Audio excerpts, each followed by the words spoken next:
ഞങ്ങൾക്ക് ഒരു കാര്യം വളരെ വ്യക്തമായിട്ട് പറയാനുണ്ട്. നേമം നിയോജക മണ്ഡലത്തിൽ 1,00,000 വോട്ടിൻ്റെ ഭൂരിപക്ഷത്തിൽ ജയിക്കാൻ പറ്റുന്ന പ്രവർത്തനം ഇതിനോടകം NDAക്ക് നടത്താൻ സാധിച്ചിട്ടുണ്ട്. രാജീവ് ചന്ദ്രശേഖറിന് CPMകാരുടെ കുടുംബങ്ങളിൽ നിന്നും കോൺഗ്രസ്സുകാരുടെ കുടുംബങ്ങളിൽ നിന്നും അവിടുത്തെ യുവാക്കൾ ആബാലവൃദ്ധം ജനങ്ങളുടെ പിന്തുണ ഇതിനോടകം ലഭിച്ചു കഴിഞ്ഞിരിക്കുന്നു. അദ്ദേഹത്തെ തോൽപ്പിക്കാൻ ഇത്തരത്തിലുള്ള തരംതാണ പണി ചെയ്തതുകൊണ്ട് കാര്യമില്ല എന്ന് CPMനെ ഓർമ്മിപ്പിക്കാൻ ഞങ്ങൾ ആഗ്രഹിക്കുകയാണ്. നിങ്ങൾ മുമ്പ് ഇത്തരത്തിലുള്ള പണികൾ നടത്തിയിട്ടുണ്ട്. മഞ്ചേശ്വരത്ത് ശ്രീ K. സുരേന്ദ്രനെ തോൽപ്പിക്കാനായിട്ട് അപരന്മാരെ നിർത്തിക്കളിച്ച നാടകം പ്രബുദ്ധരായിട്ടുള്ള തിരുവനന്തപുരത്തെ നേമം നിവാസികളോട് കാണിക്കരുത്.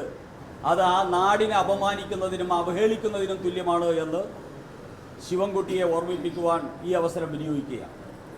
അതുകൊണ്ട് ജനാധിപത്യത്തെ അധിക്ഷേപിക്കുന്ന, നേമം ജനതയെ അവഹേളിക്കുന്ന, അപമാനിക്കുന്ന ശിവൻകുട്ടിക്കെതിരെ എല്ലാവരും പ്രതികരിക്കണമെന്ന് ആവശ്യപ്പെടുന്നതോടൊപ്പം തന്നെ ഈ രാജീവ് എന്ന് പറയുന്നത് അപരനാണോ അതോ വിമതനാണോ എന്ന് മാർക്സിസ്റ്റ് പാർട്ടിയും ശിവൻകുട്ടിയും വ്യക്തമാക്കണം എന്നുകൂടി BJP NDA ആവശ്യപ്പെടുകയാണ്.